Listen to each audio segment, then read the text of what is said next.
and welcome back to my channel. In today's video, I'm going to be sharing with you 10 tips on how to study for a test and then take the test. These are things that are going to come super in handy when it comes to finals or even just big exams that are coming up to sort of prep you for finals.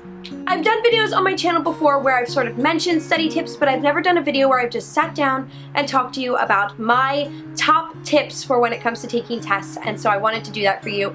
I am not a good test taker, and so I definitely use these tips to help improve my test taking skills because I tend to psych myself out and I just tend not to do very well on them. I'll do great on everything else, but tests I'll struggle on. So I wanted to share some ways that I've sort of gotten over that and become a much better test taker. So let's go ahead and hop into them. Starting off with our actual study tips, my first tip is to try not to cram. None of us want to study for a test. It's just annoying and like time consuming and sort of obnoxious. I recommend giving yourself as much time to study as possible, but I definitely recommend at least 2 nights. And the way I would divvy that up is the first night you're just going to study everything. You're going to try to absorb as much information as possible and just understand as much as you can, and make sure that you mark off the things that you definitely know and the things that you need to review. And then on the night right before the test, you're going to go ahead and just do a quick review. You can quickly read over the things that you knew and then do a review of the things that you didn't know. That way you can sort of concrete them more in your brain, and then go ahead and try to get an early night's rest, because the more sleep the better before a test. This is a really good method. It definitely works the more time that you give yourself. Like if I gave myself 3 nights to study, I could spend 2 nights going over information and 1 night just reviewing. But you definitely want to make sure that you have 1 night where you're just going to go over everything, and then another night where you're going to do a quick review and then get to bed and be nice and refreshed for your test in the morning. My second tip is to actually take study breaks frequently. This is super important for people like me who just tend to, it gets to a point where when you're just reading, then you're just reading the words, you're not actually comprehending what you're reading and learning about, which is not good, because then you're gonna look at it and you're gonna be like, oh look, I read all of this, but you didn't actually absorb any of the information. I used to run into this problem all the time, but taking study breaks is a huge help. Go get a drink, get a snack, you know, like watch a YouTube video.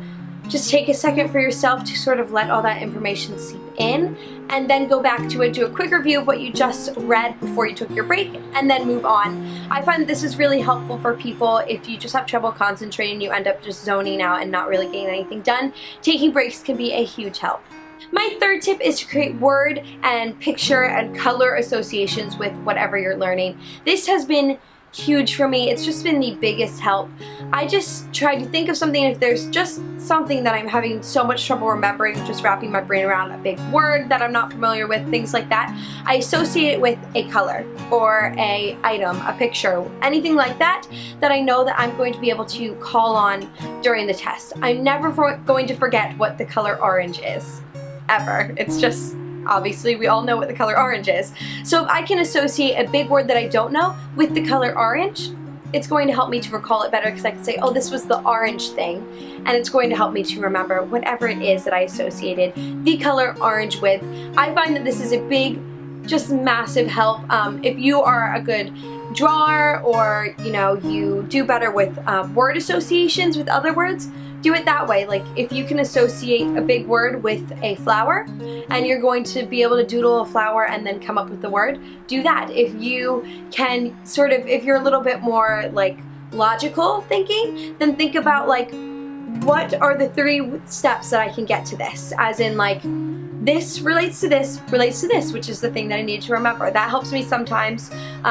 Not that this really relates to test taking, but when it comes to memorizing lines. If I'm having trouble remembering one word, I try to look at some other things that come before it in the line, and it helps me to sit, it helps for me, even if it doesn't fully make sense, just to like connect the things together, and then it helps me to put everything together. So just try out different techniques, see what works best for you, but definitely associating things that you know 100% with things that are a little bit harder to remember can be a huge help when it comes to recalling things actually on test day.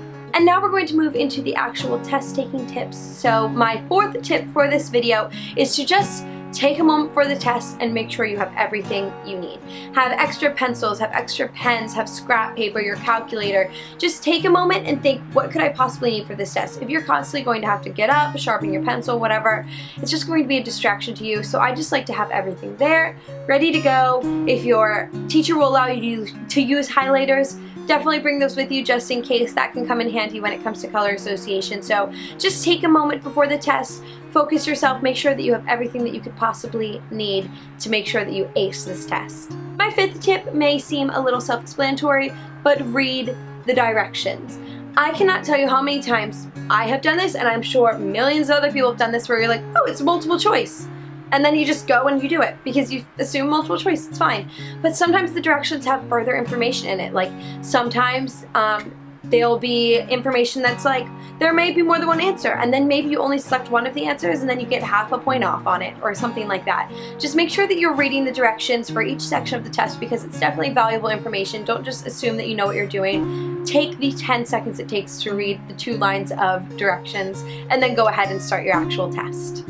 Number 6 is a big one for me and something that has really been helpful for me. If you don't know the answer to a question, skip it for now. Circle it, do whatever you have to, that way you know that you'll come back to it, but move on. Because if you are on a time limit, like some teachers will give you an hour to take your test, then you're running against the clock, and if you don't finish in an hour, anything that you don't answer is automatically wrong, and those could be easy points that you're losing with things that you definitely knew. So if you don't know it right away, just skip it for now, go through the rest of your tests, get all of the easy answers out of the way, and then go back to the harder things and spend the remainder of your time working on those. Tip number 7 is if you are still stuck on one of the harder questions after you've gone through your whole test, just take a moment, reread the question a few times, make sure that you fully understand what it's saying. If you don't fully understand what it's saying and you think that you can ask your teacher about it, definitely do that. It never hurts to just ask. If you don't ask, then it's an automatic no. So if you go up and you say, can you explain this to me in a different way? You'll either say yes and then do it, or no, and then at least you asked and you know that you have all the information that you could possibly have right there. Reread the question, try to figure it out. If you understand it but you're still not sure what the answer is, take your best guess. It's always better to put something down than to leave it completely blank. And try your best from there. If that really hard question is still really hard, try moving on to another question that you had skipped and then go back to that one and just sort of continue with the process that we were talking about a second ago, where you're just eliminating the easiest questions and moving up to the harder questions and spending the remainder of your time on the hard stuff. My 8th tip is all about multiple choice. If you have a multiple choice question and you don't know the answer right away, just start by eliminating. There's always one in there that you're like, that is absolutely not correct. Eliminate that one. There's normally another one where you're like, that's probably not right either. Eliminate that, and then you have a 50-50 chance of figuring it out. Reread the question and try to figure out which one makes the most sense. It's just common knowledge at that point, or common sense rather. Just trying to eliminate what is definitely not there and then making your best educated guess. Chances are, once you're down to like 2 options, you're going to be able to figure out which one makes the most sense with the question. Tip number 9 is to make sure that you are writing legibly. If your 4s start looking like 9s, you're going to run into an issue because you could be getting the answer right and it's going to be marked wrong because they couldn't understand what you were saying. I remember like true and false, people would make their T's look like F's or their F's look like T's, and it just became this big issue, and then they ended up getting marked wrong because they couldn't tell whether they were saying that it was true or false, and it's just not worth it. So make sure that you write as legibly as possible, that way that doesn't become an issue when your teacher is grading your test.